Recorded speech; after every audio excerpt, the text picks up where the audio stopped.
Halo sahabat sehat, salam jumpa dengan saya Dr. Leonardo Wibawa Permana Mars. Dalam kesempatan ini saya ingin mengajak Anda berbicara tentang COVID-19, pandemik, dan infodemik. Mungkin Anda sependapat dengan saya bahwa sebagian masyarakat menganggap pandemi COVID-19 ini sudah berlalu. Kita bisa lihat baik di dunia maya maupun di dunia nyata, bagaimana orang berkumpul, berkerumun, reunian, tanpa mematuhi protokol kesehatan. Apakah memang pandemi COVID-19 ini sudah berlalu? Atau mungkin menurut sebagian orang ini hanya akal-akalan dari sekelompok orang yang berusaha mencari keuntungan? Apakah pandemi COVID-19 ini merupakan mimpi buruk yang ketika bangun, sudah berlalu? Yakinlah, sahabat sehat, bahwa COVID-19 pandemi ini real. Pandemi ini nyata, ini adalah realitas dan fakta.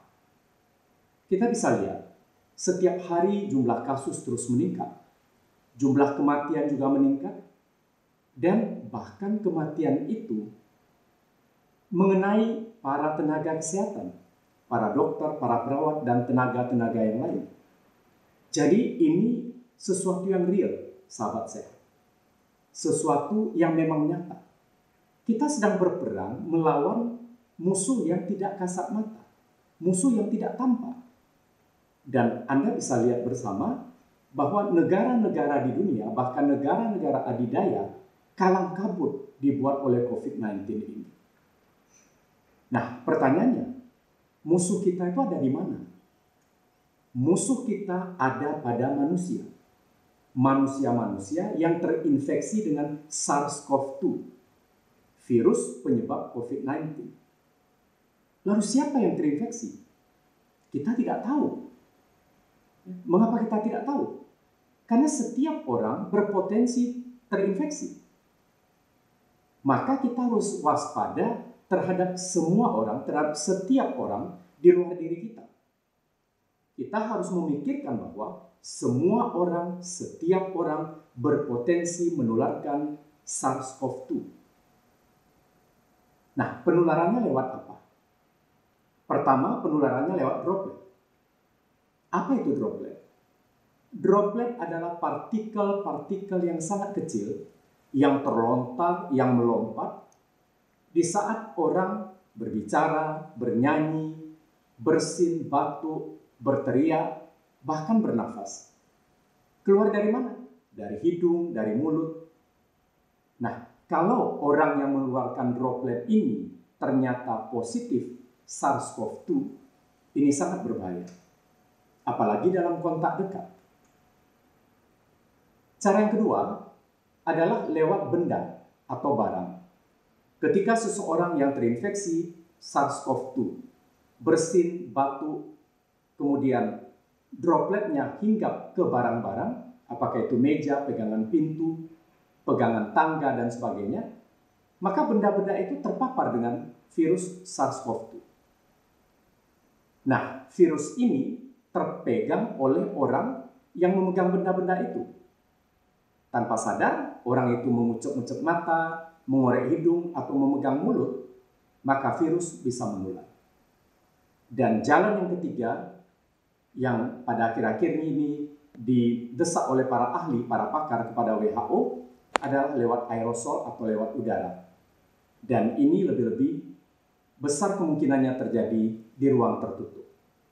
Jadi sekali lagi, sahabat sehat, kita menghadapi lawan, menghadapi musuh yang tidak kasat mata. Lalu harus bagaimana?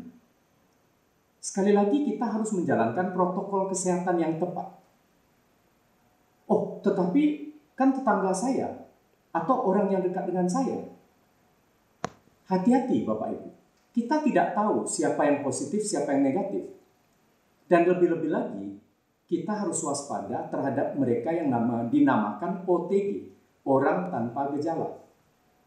Ketika pertama terinfeksi virus SARS-CoV-2 ini, dalam beberapa hari, orang bisa tidak menunjukkan gejala atau bahkan terus-menerus tidak bergejala. Tetapi penularan SARS-CoV-2 ini sangat berbahaya justru pada hari-hari awal di mana orang terinfeksi. Mengapa? Karena pada hari-hari awal itu virus memperbanyak diri secara cepat dan membuat imunitas atau kekebalannya lebih kuat. Nah, virus yang kuat dan dalam jumlah yang banyak ini tertular kepada orang yang sehat. Maka potensi penularan menjadi jauh lebih tinggi. Nah, mengapa? Kembali ke pertanyaan tadi.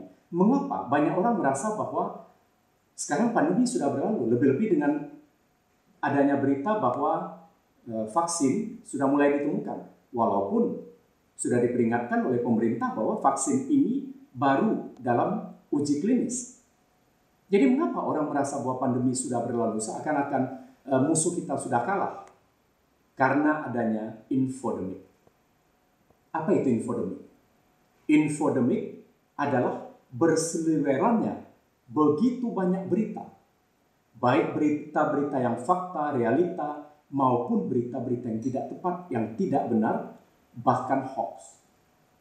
Dan infodemik ini bisa lebih berbahaya daripada pandemik itu sendiri. Orang jadi saling curiga. Orang merasa ini tidak ada apa-apanya. Orang merasa dikelabui. Tapi ingatlah Bapak Ibu, bahwa pandemi ini sekali lagi nyata. Pandemi ini berbahaya. Pandemi ini musuh kita bersama. Saring semua sumber-sumber berita sebelum berita-berita itu kita sharing kepada orang lain.